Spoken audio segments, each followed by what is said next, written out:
तो ये है लबुबू डॉल और मैंने इस डॉल को 1 वीक तक सेल किया और इस डॉल को सेल करने पे मुझे टोटल कितना प्रॉफिट हुआ और ये डॉल मैंने कहाँ से परचेज की और कैसे सेल की और इस बीच मैंने क्या क्या गलतियाँ की, ये सब जानने के लिए वीडियो को पूरा देखिए एंड तक। तो लबुबू डॉल सेल करने के लिए हमें सबसे पहले लबुबू डॉल परचेज करना पड़ेगी। इसके लिए मैं इंडिया मार्ट का यूज करता हूँ और मुझे यहाँ पर लबुबू डॉल के लिए बहुत सारे सप्लायर्स मिल जाते हैं। और एक अच्छी बात बताऊँ, ये सारे सप्लायर के वेयर हाउस मेरे सिटी में ही है, मतलब मेरे घर के पास ही। क्या बात है। तो इंडिया मार्ट पे मिनिमम ऑर्डर क्वांटिटी इतना बता रहा है, बट मेरे पास तो अभी इतना बजट नहीं है और मुझे तो अभी 20 या 30 पीसी परचेज करना है। और अगर प्रॉफिट होता है तो मुझे प्रॉफिट से ही बिजनेस को एक्सपांड करना है। फिर मैं कुछ सप्लायर से डायरेक्ट कॉल लगाकर बात करता हूँ, बट मुझे कॉल पर तो कुछ समझ नहीं आया, इसीलिए मैं इंडिया मार्ट से एड्रेस लेकर डायरेक्ट लोकेशन पे ही पहुँच जाता हूँ लबुबू डॉल को परचेज करने के लिए। तो लोकेशन पे आते ही मुझे बहुत सारे यूनिक प्रोडक्ट देखने के लिए मिलते हैं और यहाँ पर बहुत सारी लबुबू डॉल्स भी रखी हुई थी। इसके बाद मैं यहाँ के ओनर से मिलता हूँ जो कि बहुत फ्रेंडली थे। फिर इन्होंने मुझे बताया कि इनके एक शॉपिफाई पे स्टोर भी है जिसपे ये सारी यूनिक प्रोडक्ट को सेल करते हैं, मतलब प्रोडक्ट को शॉपिफाई स्टोर पे लिस्ट करके प्रोडक्ट की वीडियोस बनाते हैं, फिर फेसबुक से एड रन कर देते हैं, मतलब one kind of drop shipping. But सिर्फ एक ही डिफरेंस है, ये प्रोडक्ट की इन्वेंट्री को खुद ही मैनेज करते हैं, जैसे कि प्रोडक्ट को बल्क में परचेज करना और प्रोडक्ट की डिलीवरी को भी मैनेज करना। फिर मैं इनको मेरे बारे में बताता हूँ और मेरा यूट्यूब चैनल भी दिखाता हूँ। फिर ये मुझे सजेस्ट करते हैं क्यों ना मैं इन्हीं के प्रोडक्ट को रीसेल करूँ, क्योंकि अभी मेरे पास इतना बजट भी नहीं है। तो रीसेलिंग में प्रोडक्ट की टोटल मार्जिन कट करके मैं प्रोडक्ट को आगे कितने का भी सेल कर सकता हूँ। एग्जाम्पल जैसे कि ये अपने शॉपिफाई स्टोर पे लबुबू डॉल को 500 में सेल कर रहे हैं, तो अब मुझे इस डॉल को 500 से ज्यादा का सेल करना पड़ेगा। तो जैसे कि मैं इस डॉल को 800 में सेल करता हूँ तो 800 माइनस 500 बचे 300, जो कि हुआ मेरा प्रॉफिट। वैसे ये आइडिया तो बहुत अच्छा है, क्योंकि ना ही मुझे इसमें प्रोडक्ट को परचेस करना है, ना ही मुझे प्रोडक्ट को खुद से डिलीवर करना है। तो जब भी कोई कस्टमर प्रोडक्ट को परचेस करता है, मुझे कस्टमर से एड्रेस लेना है और रमन भाई को सेंड कर देना है। उसके बाद ये प्रोडक्ट को पैक करके खुद ही डिलीवर कर देंगे, फिर ये अपना मार्जिन कट करके मुझे मेरा प्रॉफिट दे देंगे। तो ये सब तो ठीक है, बट मुझे अभी ये समझ नहीं आ रहा था कि मैं प्रोडक्ट को सेल कैसे करूं। तो मैं सोचता हूँ क्यों ना मैं प्रोडक्ट की रील बना के रील को बूस्ट कर दूं, बट मुझे पता है रील को बूस्ट करने पर बहुत पैसा खर्च होगा और फिर भी कोई रिजल्ट नहीं मिलेगा, क्योंकि मैंने इस वीडियो में एकदम डिटेल में और प्रैक्टिकल करके दिखाया, तो आप लोग जाके चैनल पे देख सकते हो। तो इसीलिए अब मैं मेरे एक फ्रेंड की हेल्प लेता हूँ। तो इसके इंस्टा पे 95 से भी ज्यादा फॉलोवर्स हैं और इसकी वीडियो में मिलियंस में व्यू आते हैं। तो प्लान ये है, मुझे इससे लबुबू डॉल के लिए एक अच्छी सी रील शूट करवानी है, फिर इसके पेज पे अपलोड करवानी है। इसीलिए मैं फटाफट से एक अच्छी सी लोकेशन पे एक बढ़िया सी रील शूट करवाता हूँ।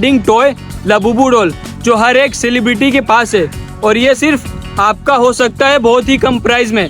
बताता हूँ कैसे। फिर ये इसको पोस्ट कर देता है। तो ये सबसे इसका क्या फायदा होगा, तो ये मैं आपको आगे बताता हूँ। तो अब हमारी रील पोस्ट हो चुकी है। तो जैसे कि कोई कस्टमर लबुबू डॉल परचेज करने के लिए मैसेज करता है, फिर मैं कस्टमर को मेरे व्हाट्सएप कम्युनिटी में ज्वाइन होने के लिए बोलूंगा। इससे हमें जेन्युइन बायर मिलेंगे, क्योंकि आप सबको तो पता ही होगा ई कॉमर्स में आरटीओ की बहुत बड़ी प्रॉब्लम होती है, क्योंकि कितने कस्टमर प्रोडक्ट को ऑर्डर कर देते हैं फिर प्रोडक्ट को रिटर्न कर देते हैं, तो इससे बहुत लॉस होता है। तो इसीलिए मैं कस्टमर को व्हाट्सएप कम्युनिटी में ज्वाइन होने के लिए बोलता हूँ, ताकि मुझे जेन्युइन बायर मिले, क्योंकि जो कस्टमर को सच में परचेज करना होगा वही व्हाट्सएप कम्युनिटी में ज्वाइन होगा। तो रील अपलोड होने के बाद मुझे डे 1 पर 0 सेल होती है, मतलब मेरे व्हाट्सएप कम्युनिटी में कोई भी ज्वाइन नहीं होता है। फिर डे 2 पर भी मुझे कुछ खास रिस्पांस नहीं आता है और मेरे साथ ये 1 वीक में जो जो हुआ मैं आपको समराइज करके बता रहा हूँ। अगर मैंने हर दिन के बारे में डिटेल में बताया तो वीडियो लॉन्ग हो जाएगी और बोरिंग भी, इसीलिए मैं आप लोग को दिन में कितनी सेल हुई यही डायरेक्ट बता रहा हूँ। फिर डे 3 पर मुझे मेरी फर्स्ट सेल होती है, फिर मैं फटाफट से कस्टमर का एड्रेस लेकर रमन भाई को सेंड कर देता हूँ। तो अब रमन भाई प्रोडक्ट को पैक करके प्रोडक्ट को डिलीवर कर देंगे। अगर प्रोडक्ट सक्सेसफुली डिलीवर होता है तो मुझे मेरा प्रॉफिट मिल जाएगा। फिर डे 4 पर मुझे टोटल 5 सेल आती है, फिर मैं इन सब का एड्रेस लेकर रमन भाई को सेंड कर देता हूँ। फिर डे 5 पे मुझे टोटल 3 सेल आती है, फिर डे 6 पर मुझे टोटल 9 सेल आती है, जो कि अभी तक का सबसे हाईएस्ट था, और 7 मतलब लास्ट डे पर मुझे 0 सेल आती है। तो अब मुझे टोटल जितना भी प्रॉफिट होता है उसमें से 50% मुझे इस फ्रेंड को देना है, क्योंकि इसने लबुबू डॉल की रील अपलोड की है। अब बारी है कैलकुलेशन की। तो 1 लबुबू डॉल सेल करने पे मुझे 300 का प्रॉफिट हो रहा था और मैंने इन 7 डेज में टोटल 18 लबुबू डॉल सेल की। अगर हम 18 मल्टीप्लाई 300 करें तो मैंने 1 वीक में टोटल 5400 रुपीज कमाए।